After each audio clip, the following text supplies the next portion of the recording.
வார்த்தையாக பேசியிருக்கீங்கப்பா. அடிமை மரத்தை இடைப்படுங்க. என் வாயின் வார்த்தைகள் இருதயத்தின் ஞானம் சுமந்து பெருகையா இருப்பதாக. ஆமென். அல்லேலூயா. கர்த்தர் நல்லவர், அவர் கிருபை என்றும் உள்ளது. சிலுவையிலே ஆண்டவர் வெற்றி சிறந்தார்.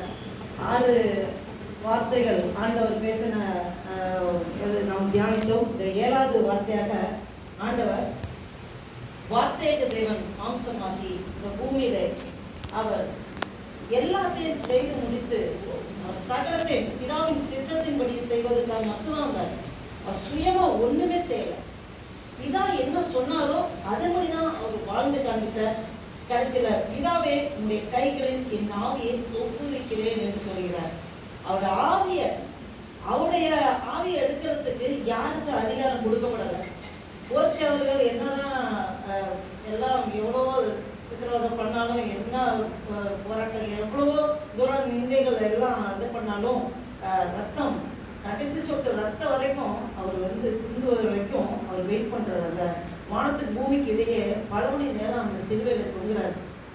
எதுக்கானா அந்தகாரம் உண்டாயிற்று இருக்கு. ஆனா அந்த சரீரத்துல மொத்தம் கடைசி சொட்டு ரத்தம் வரைக்கும் சிந்தப்படணும். ஏன்னா ரத்தத்துலதான் பாவம் இருக்கு. அந்த ஒரு மனுஷனுக்கு அந்த ரத்தத்துல பாவமே ரத்தத்துல ஃபுல்லா எடுத்துட்டா அவன் பாவம் இல்லாத மனுஷனாயிருவான். சரி, அதுக்கப்புறம் பாவம் இல்லாம எப்படி வாழ்றது? ரத்தம் வேணும், வாழ முடியாது, மரணம் தான். அப்ப ஆண்டவர் அதுக்காக தான் அவர் வார்த்தையாகிய தேவன் மாம்சமாக்கி இந்த பூமிக்கு வந்து அவர் தன்னையே ஜீவபலியாக ஒப்பு கொடுத்தார். ஏன்னா அந்த சிலுவை மரணம் தான் இந்த ஒரே ஒரு ஏன்னா கழுத்தை வெட்டினாலும் ரத்தம் ஃபுல்லாக சிந்தப்படாது. வேற எந்த தண்டனை கொடுத்தாலும் ரத்தம் முழுசா போகாது. இந்த 3 ஆணிகளால அடிக்கப்பட்டு அந்த அந்த வெசல்ஸ் மூலமா வருகிற பிளட் அப்படியே போய் கடைசியா எல்லா ரத்தமும் போக முடியாத ஆண்டவர் வெயிட் பண்ணி கடைசியா அவர் தன்னுடைய ஆவியை ஆண்டவர்கிட்ட பிதாவிட்ட ஒப்பு கொடுக்கிறார். அந்த கடைசியா அவர் பேசின வார்த்தை ஒப்பு கொடுக்கிறேன்னு சொல்லி அர்ப்பணிப்பு.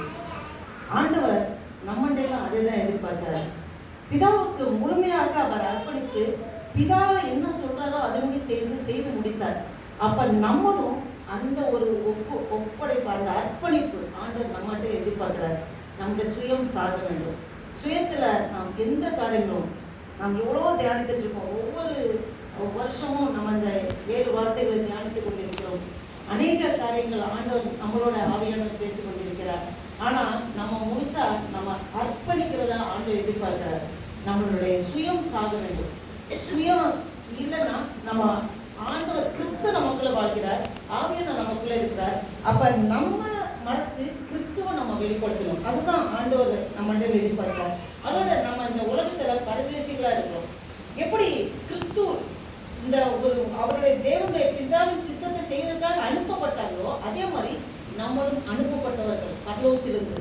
உலகம் தோற்றம் உருவாக்கு முன்பே பிதாவோட செல்ல பிள்ளையா ஒரு ஒளியா நம்ம ஆண்டவரோட அவரோட மடியில இருக்கிறோம்.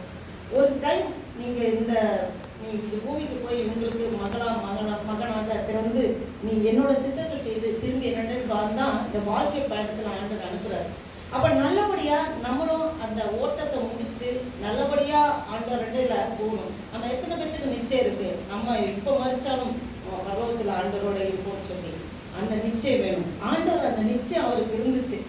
எங்க போகிறோங்கிற நிச்சயம் அவருக்கு இருந்தது. மன உறுதியா தைரியமா நம்பிக்கையா அவர் இருந்தார். அப்ப மறிக்க போறவர்கள் நிறைய பேர் பயப்படுவாங்க.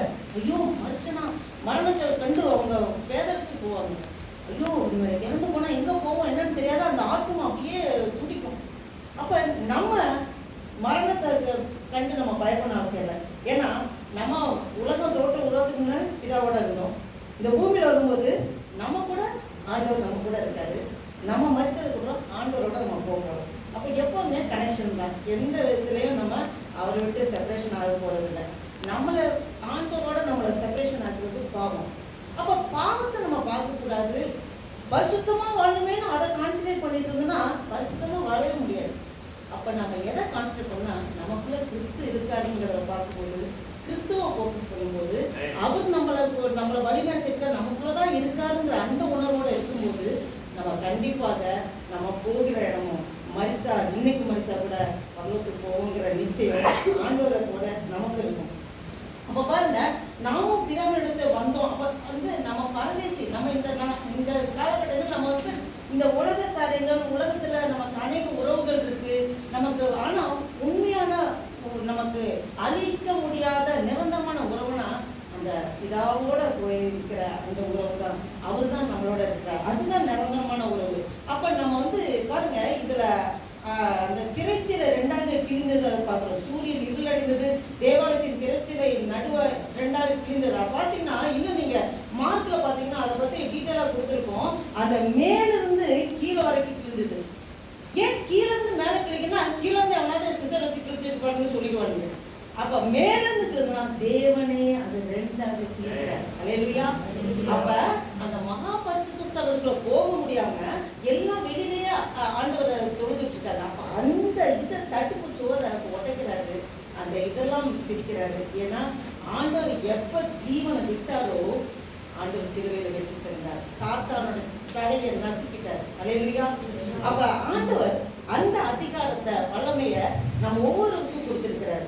நம்ம அதை உணர்ந்தவர்களாக நம்மளும் இந்த நிச்சயத்தோட இதாவே கைகளை என் ஆவியை ஒப்புவிக்கிறேன்னு சொல்லி நம்ம ஒவ்வொருவரும் மரணத்தை கண்டு பயப்படக்கூடாது. எப்ப நடந்தாலும் என்ன நடந்தாலும் கர்த்தர் அனுமதிக்காமல் எதுவுமே நம்ம வாழ்க்கையில் நடக்காது. அப்ப முழுமையாக நம்ம அர்ப்பணிக்கணும். நம்மளோட ஆவியும் அந்த